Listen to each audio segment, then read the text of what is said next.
I'm on Mad Talk. So check this out. Yeah. Right now, I get on Mad Talk TV. Okay. And with my guests who come here, I also do a little quick training with them, right? Okay. I got this music going. That's Amy Faith. Okay. That's the person. I'm actually, right after this, I'm driving out to Phoenix, to Scottsdale, go shoot a music video, do her production for this song. Nice. But it's a cool way to now have her music. It's like TiVo proof. It's burned into this now. So if you got a friend who does music, on the beginning of a show while this is going on, we can like play their music. Yeah, nice. Pretty cool, right? Nice. Yeah, this is right. cool. So right now I'm on Mad Talk TV. I know KP's about to go live. What I do is I come here and I go to his show. Now, once it pops up, I'll share that to my platform, my Facebook wall. At least my people will know, hey, George is live, or you know, something's going on here. As you can see right here, we're already live. Okay. So this is the best part about it, is it's also a training session for everyone to share. I'm going to share this onto mine, and then you can share this. Look at, you could share it as a message, and I can start sending it to a bunch of people. I can start to share it to a bunch of groups. I can start a watch party, but right now I'm just going to share now public. Okay. So how do I share it? So you go to your own Facebook, look for George Ohan, and it's going to be on my wall, and you can share it from my wall. Listen to this song, you guys.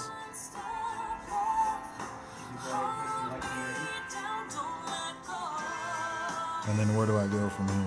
You should be able to see it. Just keep scrolling down. Right there. Hit share.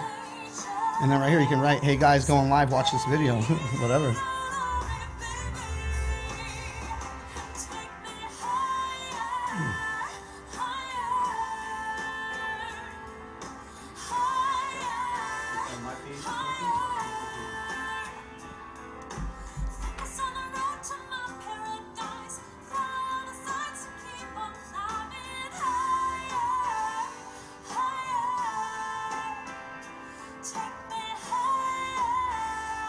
And so will it show on my feed now? Yes, it sure will.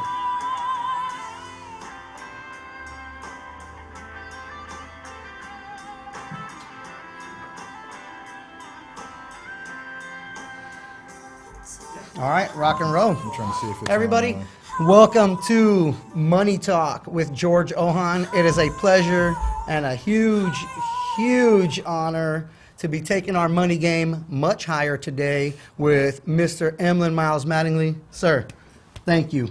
It's a pleasure. It's a pleasure to be here, man. It's an honor. Airplane mode? Yeah. Airplane mode? Okay, I'll go airplane mode. Let's do this. You guys, Emlyn knows a lot about money. I'm highly impressed with his new digital game, Minority Money Podcast. His particular business is Gen Next Wealth, and he does a lot of things with helping people strategize their financial future. We got to talk about money. Yeah. Money. Remove the taboo, right? Say it with me. Money. Money. It's okay. Yeah, it's okay. Right. There's nothing wrong with it. It's funny. Some guy told me the other day, hey, Georgia, you know, you're always talking money. And I'm like, yeah, I'm trying to help people with that. Yeah, and he's like, money's the root of all evil. You knew that, right? And I was like, well, how come they're always trying to collect it at the church? Yeah. Because he misquoted the scripture. It says the love of money. There you go. It didn't say money. It said the love of it. Just there you go. See, I wasn't smart enough to hit him with that. I was like, well, dude, okay. So what I brought up to him, I know a man, his name's Jeff Levitan. Okay, Jeff Levitan, he recently went to Africa, helped to create a church, paid for it, you know, because he's a millionaire. So with his money, not because of the love of money, he was able to accumulate wealth. He opened a school. There's 200 young girls, girls who have never attended a school in their life, in school, because of this rich guy, right? And he's such a tyrant because he has money. Not true. no. Okay, let's get to it. You guys, today we're going to talk about a lot of things. We're going to talk about the transfer of wealth. Everyone's been talking about it. There's a lot of confusing stories about it. We're going to break it down minority money style, a new complexion of wealth. Just talking about what is this? You know, what is a transfer of wealth? We're going to talk about E&O, errors and omissions, just to let you know, people in the financial industry, people in advising positions, fiduciaries, they have to be certified and licensed through the state. You're not just some guy talking about money and hey, sign this thing. No, like there's a lot of steps to this, and you can go to jail, like jail. There's an order to operation. You could go to jail if you don't do the right thing. It's not like another job where if you mess up, you kind of mess up. Okay, next thing we're going to talk about is credit cards. Some people know how to use them. Some people don't. What to do, what not to do. We're just going to touch on it. Yeah. Wealth planning.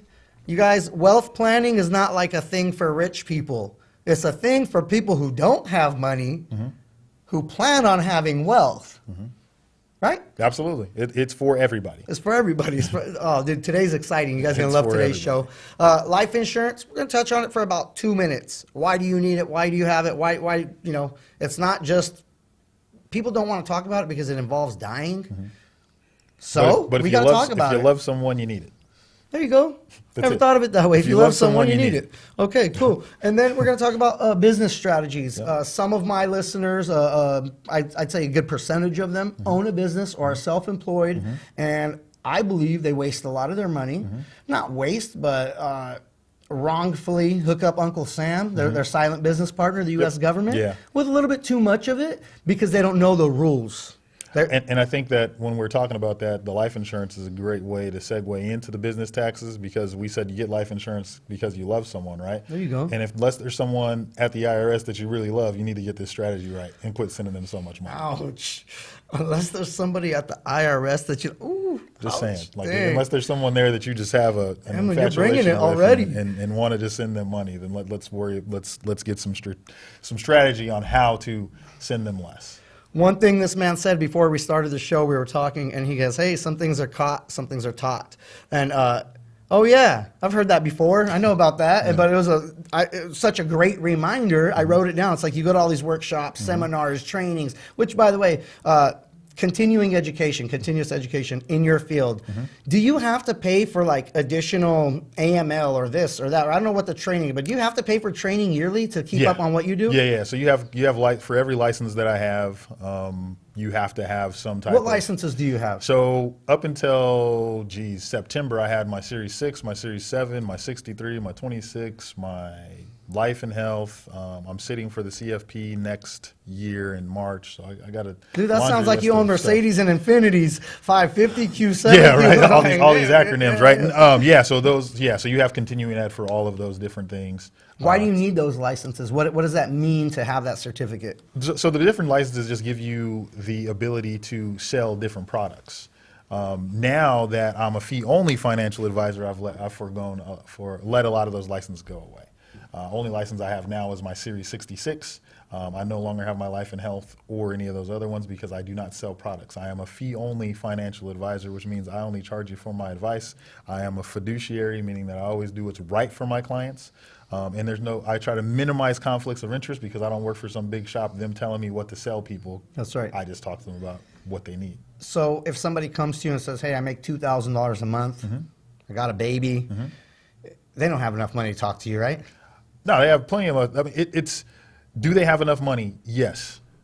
Would I tell them that talking to me as an ongoing relationship would be the best use of their money? Maybe not. But if I can give them some direction at that point in time, unbiased, I can give them some direction on what they need to do, and I won't charge them for that. Like, the first conversation is always free. And I don't make money on conversations. I make money on implementation. If you want the plan that I give you to be implemented, that's where it comes in. Okay. Implementation. Major key. Yeah. Major key. It's free to talk to you. Yeah. It's free for you to tell me what to do and what not to do. I'm like, hey, Emlyn, here's a bunch of stuff. Here's how our finances are going in our life. And you look at it, you're like, I'm a busy guy. I make a lot of money. I'm going to take time out of my day, and I'm going to still break it down for you. Yeah. That doesn't cost any money. No. And a lot of the episodes that I have on my podcast. Why will people not do it? The biggest thing is fear. What are they scared of? People are scared to talk about money. Like, you can walk down the street. We could go out downtown Fresno and go walk up to 10 people right now. Bro, we got to do a video of that. I'm with it. Okay. Like, we can do it. Like, you go guys up to heard 10 it here. We're people going to do it. and ask 10 people Man when on the the last time street. they had sex, and they would answer. All 10 of them, I promise you. You go ask them how much money they got in their bank account, and we would not get we would get no conversation. So I think just the stigma and the taboo around speaking about money has been something that's been ingrained in the minority culture. And I do that with a broad sweeping thing, but whether you're black or Latino or Armenian or whatever culture you've come from, typically money has always been a source. It's true for us. It's true for us. So it's not a stereotype. It's not something that we're sitting down talking about at the dinner table. It's right? a true stigma for us. We do not bring it up. We don't talk about it. And if we do, it's usually arguing about it. Yeah. Right. Which if you're arguing about it, it's a little too late already. Right. Right? Okay. This is great. This is great because it's simple. So for you, it's simple. For me, it might be simple. But somebody hearing about it, like, well, but how do you get there? Yeah. You have to talk to a guy like this, just like when you guys go to the gym. People are willing to stand over somebody like, you got a dude, you're trusting him with like 300 pounds over your chest. You don't know what this dude's all about. You don't know if he can actually lift that up off your chest. But he looks like it. Dude, but he looks like he knows he what has he's doing. your life. He has your life. And he's like, standing over you, and you're like, oh, okay. But you would not talk to him about like, hey, so you got this account that pays you 12% on what, or 3 or... That's embarrassing to talk about. I think one of the big things that I would take away from people not wanting to talk about money, one of the things that I look at is we like quick fixes. We want everything to be fixed right away. And sometimes when it comes to money, there's no quick way to fix this. It's going to take some, you're going to have to forego some nights going out. You're going to have to forego some of the things that you like to do to have fun to be committed to the success that you want to have in your life. And so that's where I would really challenge people. Like when you get on that diet, you just can't say, okay, tomorrow, every diet starts on Monday, right? Every diet starts on Monday. And most of them end on Tuesday. But if you haven't planned, if you don't have the preparation there, like, you didn't go buy the food that you needed to buy, you didn't replace some of the other stuff that you have, you make it easy for yourself to fall back into those things. And it doesn't change with money. It's the same thing. If you don't set up those stoppers or those automations, How do you change a bad money habit? You have to replace it. How? So let's say you're not saving money. Okay. Right? Instead of saving money at the end of the month, when there's more month than money, right? There's more month than you have money left. Always. If you can change that to say, I'm going to pay myself first. It's something simple. Dave Ramsey says it all the time. A lot of financial talking heads say this. Most people don't do it. But taking that for Pay yourself first. Pay yourself Everyone first. knows that, right? Everyone knows that. No, knowledge We know is it, we don't do it. Applied knowledge is power. So we can't say everyone. You might know it, but it's really not. When this is the place where common knowledge and common sense don't meet. Yeah, they're not friends here. They're not meeting. not. So if you would just, it doesn't matter the amount. You know it's the why? consistency. Emlyn? It sounds weird. That's why. Okay. Honestly, it does sound weird. Like, what do you mean pay myself for? I just got paid. Yeah. But that's an illusion. People are thinking, no. You just received a check. You received some money. Yeah. But you have not been paid yet. No. Until that step happens. Yeah. So I think that's the part people are missing. It's like, well, what do you mean pay myself first? Because then they're still like, oh, well, that's my money because I just paid myself over there. So what do you do with that pay myself first money? Put it in some place. Savings account is a great place to start. Like when I'm talking to someone, everybody wants to do investments. People come to me all the time, say, hey, I want to start investing. I said, well, what do you have in your savings account? Like what kind of money do you have saved? Well, I don't really have any money saved, but I want to start investing. I was like, then you don't want to start investing because you probably need to make sure that whatever money you're going to invest or the habit that you started of saving can be transitioned into investing. But first you need to be able to have at least enough money saved up to start, because if something happens within the first, something happens, because stuff always happens, whether the car breaks down, dishwasher goes out, garbage disposal, hot water heater, all this stuff, right? Something happens with the kids, something comes up. The first place you're going to go to get the money is me. That's right. That's because you have not established a habit of saving. But if you establish that habit and then you want to expand on it, that's the first thing that I'm telling people. What do they call that? A reverse account? Or what kind of account is that? Like if you're saving for something that will happen for sure, a dishwasher, a car? Just an emergency fund. Okay. Just because, you can put anything in that. Hot water not in the house at this time of year, that's an emergency. Yeah. Right? Sink full of And water. that could happen. You got an old hot water heater. It's been years. You haven't replaced it. And you're like, scoop-de-doo-doo-doo. Yeah. Just going to work. And you act like you're just driving on hope. Yeah. Like that thing will break. Yeah. Every single thing has a lifespan. Yep. Everything has a lifespan, you guys. So if like in your home, you're like, your roof's 20 years old. At 15, you're on borrowed time. Yeah. I would look at it like this. Murphy's Law, right? If it's going to go wrong, if something can go wrong, it's going to go wrong. And it's better for it to go wrong. You have two choices to make. You can have something go wrong with no money saved, or you can have something go wrong with money saved. The choice is yours. But something's going Something's wrong. going to happen. You're going to get hurt tonight. Something's going to happen, right? But the choice is yours. Yeah. And so now we have something happen, holidays especially. Something happens. Credit cards, holidays. Yeah. Before we went live, I was telling you my folks at Christmas time when we were younger, they would buy like 50 or 60 gifts because it's like, oh, the neighbor, this guy, oh, the cousin, that guy, that guy. But we would just get our one gift. But then for like all the way to March, our parents are struggling, they're broke, they got no money. And we bought everybody in life a gift, everyone on the earth.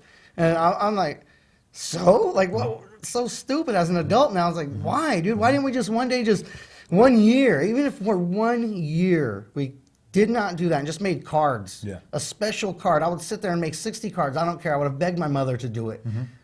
We would have been better off in life. Like I would have started a trend of something better. Yeah.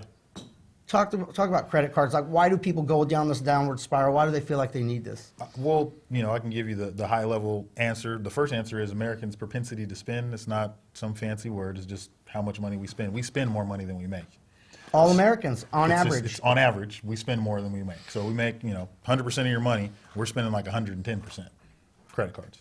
So live within your means. First thing I'll say when I go to high school, because I'll go teach, do some stuff in the econ classes at high schools. First thing I'll say to kids is, get out a piece of paper and write this down. And they're like, well, what are you going to say? I said, just write it down. You ready? They're like, yeah. I said, don't spend more money than you make. It's genius. Simple. Dude, I bet another adult in their life has not told them that. That's how important that is. That financial literacy piece is so important. Nas and Will Smith just invested $22 million in a financial literacy app. Yeah. That's how I know you're in the right business. Absolutely. Absolutely.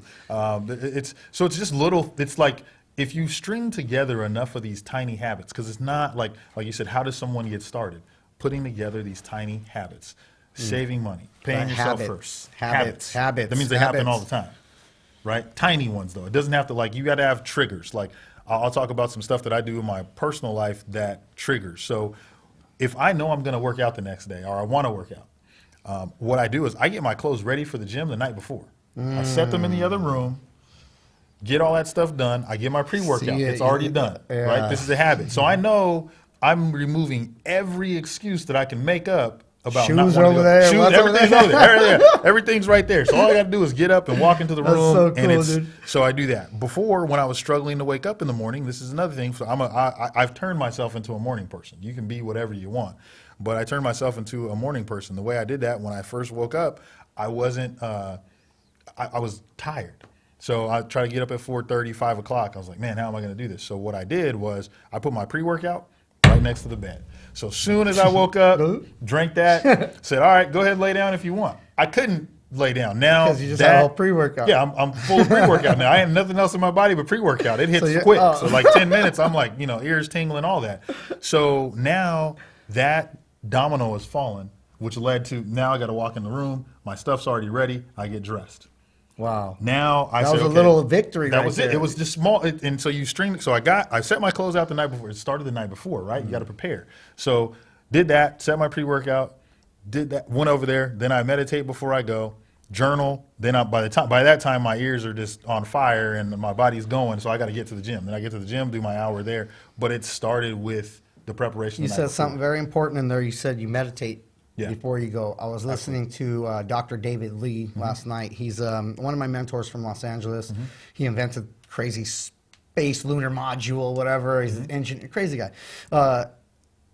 One thing that I took from him, he's given me a lot of mentorship, is when you wake up, you're still in that weird theta phase. You're almost not fully awake. Dude, jump into your meditation.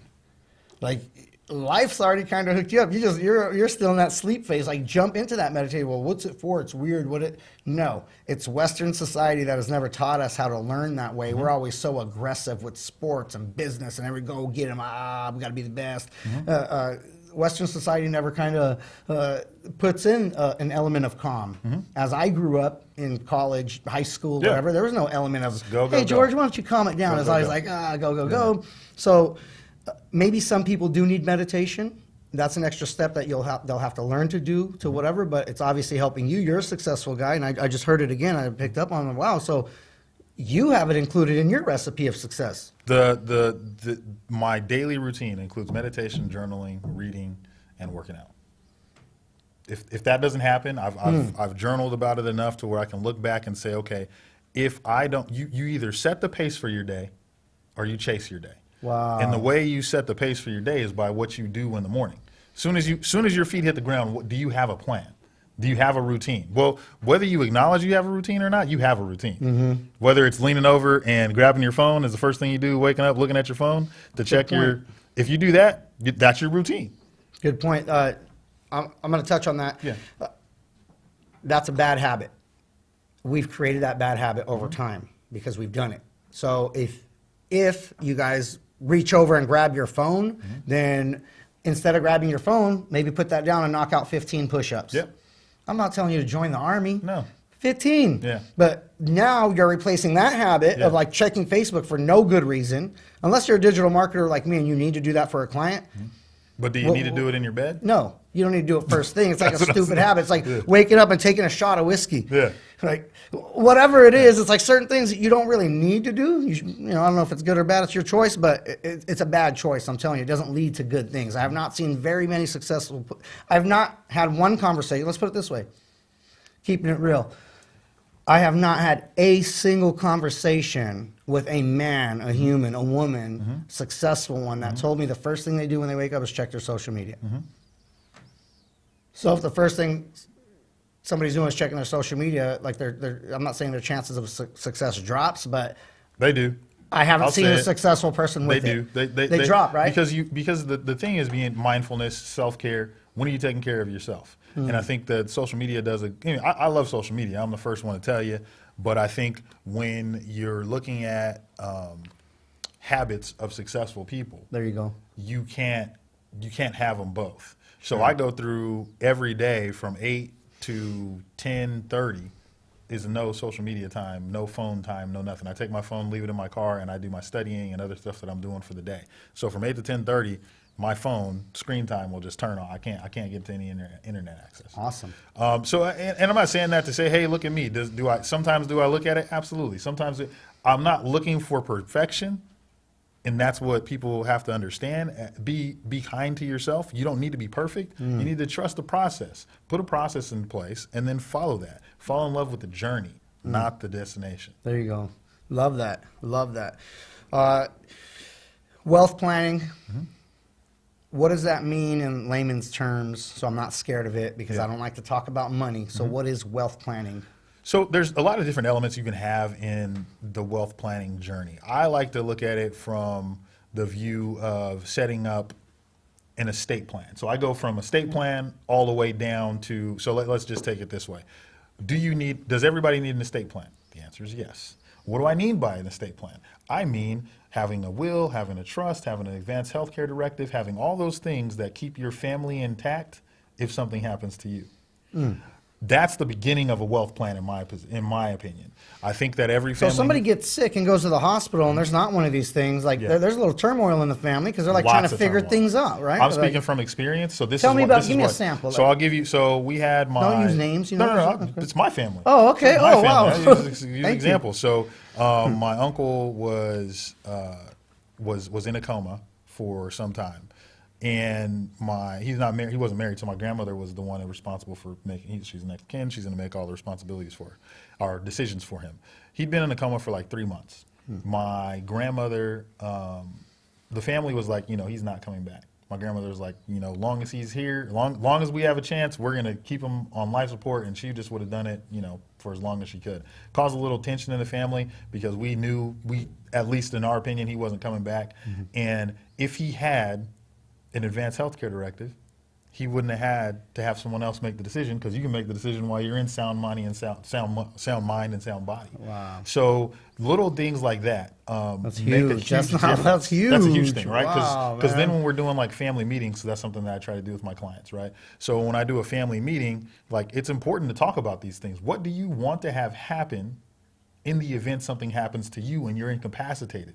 Does that mean that you need to have a lot of money to make that decision? No, it doesn't mean you don't need to have a lot of money to do that because your family is more important than any money that you can have. And if you have siblings, you're, say mom's in the hospital, you know, and she's single, she doesn't have anyone to make those decisions for her. And this can happen in a married family, but I'm just painting this situation. You got 3 kids. If anyone has kids, you know that you can't get them all to agree on anything. But now you have mom's life in the balance between these 3 kids, and they have to make a decision. They can't even decide on what flavor of ice cream to have. Right? But we want them to figure out what's going to happen to mom while she's in the hospital. No, and now someone makes the decision, someone doesn't agree with it, and then this person no longer talks to the other person in the family because of that life And this situation. is just with 3 people. Wow. We haven't gotten into sisters and brothers and other things, aunts and uncles that are trying to make those decisions. So I think for the continuity of the family, everyone needs to start planning their estate, I think. And as you're talking, like something pops in my mind. It's like, in most families, like somebody has somebody they're close with. What if it's unc or this person over here, a cousin, or like, and they would trust that person the most with that decision. Dude, they gotta go get that in order with that person's name on that paper, saying, I don't care what you say, I don't care what. It's like, this is the guy, she's the one, or whoever. Yes. That's the person I want. Absolutely. Oh my goodness, so this is huge. And that's before we even get to money. We haven't got to money. Yeah, Now, like let's just protect your family. Yeah, let's just protect your family and protect you and let you be able to make decisions about what you want to have happen to you while you're still in sound body and sound mind. So I think that's a big part of wealth planning. The other part is having a plan. Like wealth planning, crazy, right? You need to have a plan. You need to have a plan. So I think that's something like we have. A lot of times I see stuff with retirement accounts. People will say, oh, yeah, I want to be able to leave my children my 401k or my IRA or whatever. Pause. Go ahead. Okay. People outlive their money, but in my particular case with Armenians, with the ones I'm talking to, I'm like, hey, so like when you retire, like, I'm like, well, you plan on living like 20 years or 30 or 15 or 10. I was like, right now you're making $30,000 or $40,000 a year. Yeah. I'm like, that money stops. And they have this look on their face like, wow, George, like, oh my goodness. How do you replace income that stops? Or how do you do that? That's a real question all the time that people don't want to ask. Yeah. But it's coming. That's going to come from your investments or the decisions and the choices and the habits that you have. The habits. Habits, plans, things like that. And when I say that, I'm not trying to be coy with it, but I mean, a lot of employers are going to have retirement vehicles that you can use at your employer. If you're self-employed, then you need to really pay attention to what you're doing. From your experience, the 401k or the plan that an employer provides, is it adequate, or can you usually guide a family into something a little bit more worthwhile? I think that for tax purposes and parts of your negotiated compensation, your 401k is a part of your negotiated salary. So if you're making $100,000 a year, whatever, just using that number, and they do a 6% match, if you don't participate in the 401k, you miss $6,000. That's negotiated part of your salary. Like when you went into work, people get excited. They have benefits. If you're not taking advantage of those benefits, then you're losing money. So in my opinion, even if it means not working with me in the retirement aspect, I say take advantage of that because it's an easy way to build a habit. Right? Because it's just going to come right out of your check. You're saving it before taxes. It is going to limit the investment choices so you're not overwhelmed. They can only have like 10 to 15 different choices there because sometimes people get in there like, I don't know what to pick. Well, you only have 10 things to pick from. You should be able to pick one. Just pick one and do something. And then it's going to give you a tax break. So it does give you that tax break up front prior to, before taxes come out of your check, that money comes out. Get that. Before taxes come out, the 401k or retirement plan deposit comes out. So that lowers your taxable income, which I think is a good thing. Yeah, it's a good way to start. And then you have your 2 options, right? Some companies have a Roth option in the 401k, which is phenomenal, meaning that the Roth, and I know there's some confusion about that, so I'll just use a simple analogy. The difference between a Roth 401k or a Roth savings vehicle and a traditional IRA, think of it this way. We're in the Central Valley. Everyone likes farming. If you don't like farming, you like eating. Either way. So if I was to ask you a question, George, and I'll just do this. We didn't rehearse this. No. But if you were going to pay taxes on something, would you rather pay taxes on the seed or on the harvest? Well, the seed. Why? This is much smaller. That's a Roth. That's it. Nothing tricky, nothing fancy. If you're paying taxes on the seed, it's a Roth IRA, meaning that you're paying taxes up front. If you pay taxes on the harvest, why is that a problem? There's a lot more money I'm going to give up, right? Exactly. So I like to find a balance between that. So that goes into another area of stuff that I do at my firm is tax planning. Because there's tax preparation and then there's tax planning. Wow. So I look at tax preparation as kind of the reactive stuff, like, oh, wow, we got to pay this at the end of the year. We got to try to get all this stuff done before the end of the year. And then I look at tax planning as, like, I know Like exactly, in January, you knew. like right now, I can tell you exactly what my taxes are going to be due on April 15th. I already know what they're going to be due because I did tax planning. Because I can look at that, I can project out what my income is going to be. I reassess it every quarter to make sure that I've sent out what I need to send. And then I can say, okay, if I make this much more money, then it's going to cost me this much more in taxes. Does it make sense for me to make more money this year? A lot of small businesses could probably use your help because they don't plan their taxes. They just get hit with this lump sum, and then they're over there crying at the CPA of like, oh, what do I do? That's tax preparation.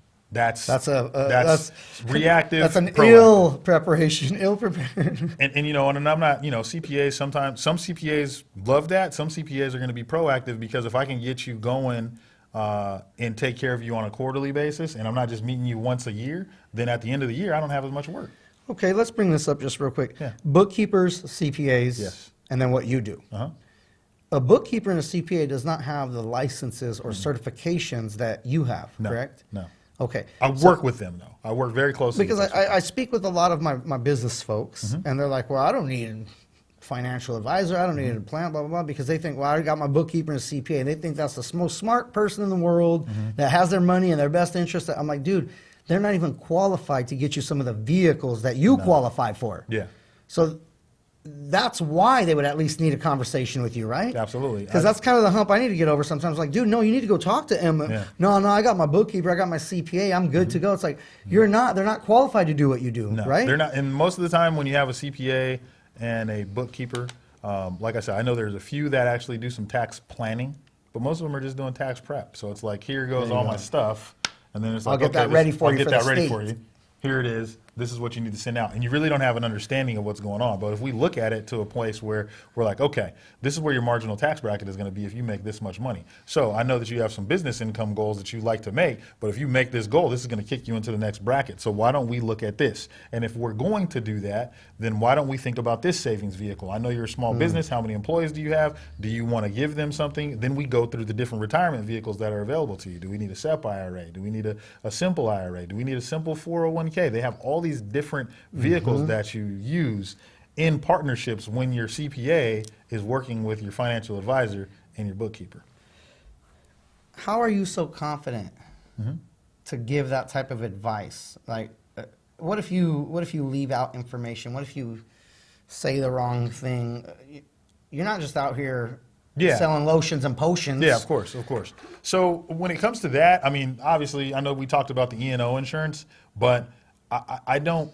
When I'm looking at someone like that, What's E&O? E&O is errors and omissions. So Errors and omissions. So if you do miss up, then you're going to have something that can cover you. But I think in this business, this is a people business. This is a relationship business, right? That's right. You're allowed to mess up a little bit, you know. But I think it's numbers. It's numbers. Like men line. Yeah, it's women like line, you look numbers. at it, This you count you it. did this. This is what you did. This is what's going to happen. Let's make some data. fixes. It's pretty clear. It's when pretty you look clear. at it. Now, if you're having like a blatant like omission, like you just left some information out about an in particular product that you're working with, then that's a problem. But you can't do that because of the law, because of the certifications, Yeah, you because can't. like you have to buy insurance. You have to go yourself after you're certified, Yes. after you're tested, after you got your securities, after you got everything, the FBI background check to do what you do. Yeah. And then you out of your pocket have to pay an insurance company to make sure that if you have an error or an omission, that you're also covered there. And another thing that you have is The if level of you're- integrity is like so up. And if you're working with someone, they also have another thing where any financial advisor, you can go on to broker check. It's called broker check with FINRA. You can go on there and it's a like you want to talk about keeping a record. It has every record for any, that's FINRA.org, FINRA.org. FINRA. FINRA. You can go to FINRA. broker check, and you can check any person that you're working with that's a financial advisor. It'll tell you everything that they've ever done. Oh, that's sweet. Anything, good, bad. FINRA. And hopefully they don't have anything in there. Yeah. But if you have, items in there, then that's a place where people can go check and verify what the person. Hey, that's great. You want to work with somebody with integrity. Yeah. You want to work with somebody that has your best interest, your money, it's your family's future, it's your legacy at hand. Life insurance, a lot of people are like, well, I'm not going to die, I'm not whatever. For me personally, this is just me. I just got a little policy. I have a 1-year-old daughter. My parents were like, George, you got to go to college. You got to go to college. I turned 18. I'm like, hey, where's that money for college? Yeah. There's no money for college. Yeah. But it's like, they keep telling me to go to college. Yeah. And then I'm thinking like, oh my God, my daughter turned 1 and I'm in the same cycle. I'm in the same terrible habit. She's already 1. And like since day 1, hey babe, we got to get this Gerber thing. We got to get something, anything. We never did it. Yeah. A year blew by. A year, dude. That's embarrassing. I'm embarrassed to say it. A year. And then all of a sudden I'm like, okay, we need to slow down, take care of our family, start this planning thing and get right. Yes.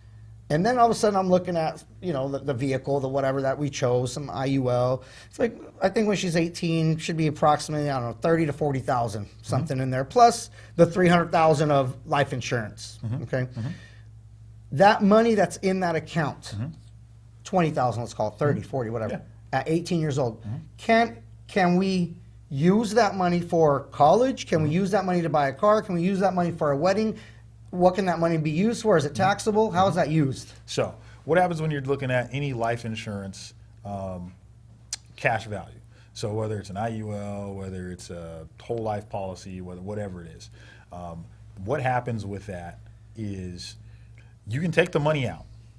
It changes the policy though. So every dollar that you take out, it's taking a loan out of the policy. And so sometimes people don't understand that that's a loan that you take out. So it's 30 grand, you take out all 30 grand, you spend the money on whatever you want, but that's a loan that you have to pay back to the policy. If the policy lapses while you're out, while that loan is out, that's a taxable event. Because so you get taxed on any of the growth that comes out of that account. So if you put in 20,000, it grew to 30, then you owe taxes on that 10 if the policy lapses. I think that is, life insurance, in my opinion, should just be life insurance. I don't like tying savings vehicles to life insurance personally. Got it. Just because I think that it kind of muddies the waters, right? What are you paying for now that I've taken this money out, the policy face value? So let's say it's a $100,000 policy, right? You got a $100,000 policy with Gerber. You put that money in. You put in $20,000 with the premiums. It grew to $30,000. Pretty standard example. Now, when you take out that $30,000, sometimes the face value, depending on what you picked, will drop down to $70 already. Right. So sometimes that'll happen. Sometimes little different things like the cost of insurance. Like when you look at it, you're typically, if you're looking at like an IUL, that's a pretty expensive product. Most people don't realize there's expense. They say, I can't lose money. I get, it could go to zero. I can't get less than zero. Well, you pay for that. Okay, because you have mortality and expense feature that you're paying for in that policy. You have administration costs that you're paying for in that policy. You have a few other fees that are inside of there. You have your investment fee that you're going to have for using the IUL, so there's going to be there. So usually you're looking at about 3.5, 4% of fees. If you get zero, those fees still come out. Yeah, that affects your policy. So you've actually went negative, technically. So I like to be able just to take the investment expense. You can use a quick Vanguard fund. Love Vanguard, really inexpensive. We're looking less than 0.1%, maybe 0.07% to have a fund that's earmarked for your child just for college. You can take the money out. It's going to be taxable. You're going to get the tax. You don't get the tax deferral unless you do if you do a 529 plan, then that's a little different. But you can also do an UTMA account. There's several different ways. But you don't have the when you look at these IULs or any life insurance vehicle that has savings tied to the market. If you look at what the market has done, and you look at the vehicle that you're saving in, like a life insurance policy, there's going to be fee drag on it, meaning that it's not allowing you, like the S&P did like 20, it's like been up to like 28% this year, right? And if you did the IUL, it has a cap. Usually it's like Right. 18, 15, 18, 18. right. So you just missed out on all that. Now, this doesn't happen all the time. We're in a unique situation. We've been on a bull run for a long time. Yeah. However, you're only getting a portion of that, and the portion that you're getting still has those fees coming out. Whereas if you just had it and you just put it in a Vanguard S&P fund, you'd be at 28%, and you'd have a 0.0%, 0.07% instead of fee, 3 or 4. Instead of 3 or 4. Yeah. Awesome. And that's, you can do that on your, you don't even need an advisor to do that. Now, I'm not shooting myself in the foot with that. I'm just saying, like, not everybody's going to come meet me. No, but that's awesome. It's like there is something out there for everybody. There is something for a child, for a college fund. There is something for that. And to speak to your thing about the IUL, you need to get life insurance for your kids, and I think that's a good, there's nothing wrong with that. My kids have ULs, which is similar to that, doesn't have the investment feature. It's just something that they can have for the rest of their life. So it's like a lifetime term policy, if you will. Like they're going to have that forever. I got it for them, and the reason why I believe in permanent insurance in that respect is because if they ever contract any type of diseases, they at least have the policy that we bought when they were children. So they'll have that, and I've seen that happen. See, that's great too. It's like you don't know at what point. There's 28-year-olds that have passed away. There's 17-year-olds that have passed away. And some of these policies have living benefits. Can you speak to that? Yeah, living benefits. So you have your you can have your critical illness rider on there, and what critical illness is going to do is if something happens and you're critically ill, then they'll let you take up to 75% of your death benefit prior. You have to be terminally ill, meaning that you have 12 months left to live. But so a lot of people, it's a lot better than passing away and never seeing your life insurance, right? Yes. But like I said, when we started talking about life insurance, I said get life insurance if you love someone. Life insurance ain't for you; it's for the people you care about, right? That's so right. It's not about that in itself. If you think about the American culture and how selfish we are, this is why we look at life insurance and say it's not for me. Why am I going to buy that? That's the mentality I'm getting at. Is like, yeah, look, there is something in it for you. Yeah. It's going to take People care have of to your actually family. see it like that. It's like crazy. I would ask people questions in meetings. Like I'm pretty, you know, I'm pretty candid and pretty blunt. So we're sitting there. I got husband and wife sitting in front of me. This is when I was still selling life insurance, and they're like, I don't want my wife to go marry someone else with with the life insurance money for me dying. I don't want them running off. I said, I get that. I said, but the decision is yours. Do you want her to get married because she had to get married because you didn't leave her shit? And I just said just like that. Exactly. Or do you want her to get, not have to worry about money while she gets her stuff together, takes care of the kids, or vice versa? If it's the woman that has the woman that passes away and she's leaving money to you, like how do you want to do it? Do you want her to marry for love or marry for money? Or not marry at all because they don't have to? Tough choice. And they're like, I never thought of it that way. And it's like, yeah, dude, like it's not for you though. Well, I want to put my kids as the beneficiary. So what are you saying about you? What are you saying about your marriage, your wife? Like, what are you? And I'm not here doing marriage counseling. I'm asking the tough questions. Like if you guys didn't, it's back to the money conversation, right? We got people that come in to talk to me, and this is just something that I see with couples. So they come in, right? Husband and wife, 2 spouses. We won't even give them a sex. Just 2 spouses come in. One of them's like, kids are going to college. Gun ho. The other one says, yes, they're going to college. I believe it. They're going to college. This one says, we're paying for everything. The other one says, no, they're going to work and go to school. I worked and went to school. They can work and go to school too. And I'm looking at them like, this is the first time you've had this conversation. You came to me to talk about money, and you haven't even talked to each other. Yeah.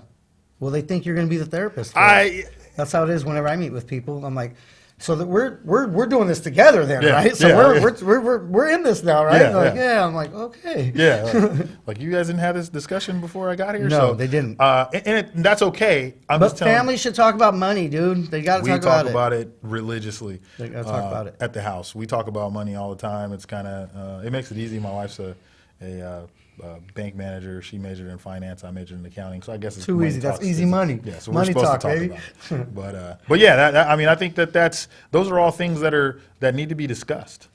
You guys, this is Emlyn Miles Mattingly, very, very smart gentleman. Money Talk with George Ohan today. Minority Money is the podcast, and it's not just about money. There's health, there's fitness, there's life, there's family. There's a lot of stuff in there, right? Sometimes there might be a curse word, sometimes not. Sometimes we talk about faith, sometimes not. Yeah. Sometimes, it's like, you're a human, so are we. And sometimes we might misspeak. Sometimes we're on point. And that's just part of it. The reason I'm doing this show is because I know in my culture, the Armenian culture, a lot of people driving Benzes, BMWs, big fat houses, but they're broke. Yeah, I said it. I said you're broke. Yeah, I said it. Right? Yeah. it's okay to start broke. It's okay because it's our bad habits. It's stuff that we've learned. We've been trying to keep up with the Joneses. We've been trying to keep up with this American lifestyle, which unfortunately is like having us spend 110% for every 100% that we're making.